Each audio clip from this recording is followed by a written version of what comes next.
Hey, welcome to my channel. I would normally do a Monday night thing or Tuesday, but I know it's a little bit late. But I've just been busy. But whatever the case may be. Um, all right, so let's be honest. Malik Neighbors is definitely the MVP. Malik Neighbors is definitely the MVP in this situation when they win against the Browns. Because if there's no Malik Neighbors, I don't think the Giants win that game. The defense, it can be better. Put it that way. It can be better because the fact is, like, yeah, they had, like, I guess about, let me see how many stats, how many sacks do they have? I think they had close to, actually, give me a second.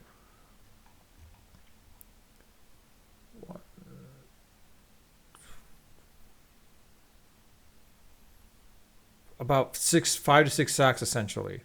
Uh, so you would think with those that many sacks, the Giants should have held them out to a much lower score. I mean, let's be honest. When the first opening kick, when the kickoff happened, they fumbled. Cleveland immediately scores a touchdown. I was like, oh, great. This is not going to help us out in the long term. But then, of course, one of the things that caught me off guard is the fact that, let's be honest, Daniel Jones did decent. This is what I was expecting of Daniel Jones. He's not a star. Let's be honest. He's not a star. But he can, if he can game manage like Brock Purdy does, then the Giants should be able to do decent enough. I mean, the fact that he was able to get 236 yards, two touchdowns, 24 out of 34, basically 70%, 71% practical percent completions. The fact that there was no interceptions, no turnovers, that's even better for him. And his QBR was like 116. So that really worked out from that perspective. Um, I will say this, though. Again, he is not a starting QB1. I think he's more of a backup quarterback. That's what I think his role should have been delegated to as a backup quarterback. Seeing as how, like, all these other quarterbacks are pretty much of that nature as well too. Let's be honest. Like Sam Darnold, he's not a starter. He's more of a backup QB. Baker Mayfield is your starting QB, and you can see why. Um, I really wish that it's a case like the Giants had a good starting QB. Drew Lock, not a starting QB. I mean, it doesn't look like it. We haven't seen him in action except outside of the preseason. So it'll be interesting to see. But it seems like he might be your backup QB where he's always temperamental. Not temperamental, but more so he'll either be hot. He's streaky. Put it that way. He's very streaky. When he's on, it's great. But when he's not, he's almost reminding you of like a Foles. That's pretty much what he reminds me of as Foles with the Philadelphia Eagles when they won their Super Bowl. But outside of that, I think in this situation, the Giants definitely have a lot to work with. Quite honestly, more so because, like, let's be honest, the Giants' defense, they did not do much this time around. I mean, if not for the fact of Cleveland doesn't seem that good, their offensive line is decent enough, but the fact that Deshaun Watson may be overrated and there's a lot of distractions with Cleveland Browns, the Giants got lucky.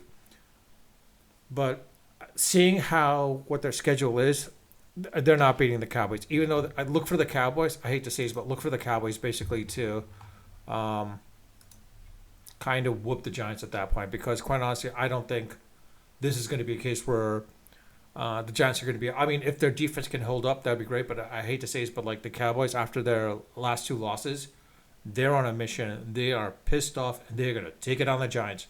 The Giants' offensive line, it's decent enough. Not great. It's decent enough, but I don't think it's going to hold off Dallas's D at that point. Dallas's offense, look for Dak Prescott to go air it out considerably at that point. And then, of course, then you have the Seahawks. Can the Giants beat the Seahawks right after the Cowboys? The Seahawks are hot. I don't know. I'm hoping the Giants D can get to what's his face? Yeah, you see how I remember his name though. The Seahawks quarterback. I forgot his name now. Quite honestly, it's just I got a brain for it. But then after that, they would go against the Bengals. if the Bengals are 0-4 at that point, or maybe 1-4 or 0-5, maybe the Giants have a shot. But it all depends. And then, of course, I think the matchup that we're all looking forward to seeing is October 20th when they go against the Eagles. Saquon Barkley returning back. It'll be interesting to see how that goes. But the Eagles are going to whoop the Giants. Let's be honest. There's no way the Giants win that game. It would be great if they could, but they're not winning that game. Then they go against the Steelers. Steelers are red hot. I had to say is, but with the Steelers' defense, the way the Giants are scoring, look for Daniel Jones to get turned over quite a few and be held under to 120 yards. My best bet. The defense, I don't think the Giants are going to be able to get to Fields. Justin Fields seems like he's showing that he is probably deserving to be a starter, and if he was under the right coach, I feel like basically if Baker Mayfield or Justin Fields had come to the Giants, if the Giants had just traded a 7th-round pick or a 6th-round pick for either or, I think it would be a different story. I think under Dable, one of these two guys would flourish. And then, of course, the Giants go against the Commanders again on the 3rd of November. Can the Giants beat them? I mean, based on the fact that they lost last game, Jaden Daniels seems to be coming up big now, and I think he's coming into his own, so it's going to be interesting to see. And then, of course, the Giants go against the Panthers. I think the Panthers might be a little bit of a fluke, so we'll see how that works out at that point. And the one that I'm looking forward to seeing is around Thanksgiving weekend, basically, where it will be interesting to see or that Sunday anyways, when the Giants go against the Buccaneers. It will be interesting to see how Baker Mayfield does against the Giants D at that point. If Baker Mayfield rips apart the Giants D, that shows that basically that Baker Mayfield, that my request back when the Giants should have made a quick trade for Baker Mayfield would have helped him out in the long term, and he'd definitely been a replacement for Daniel Jones. Again,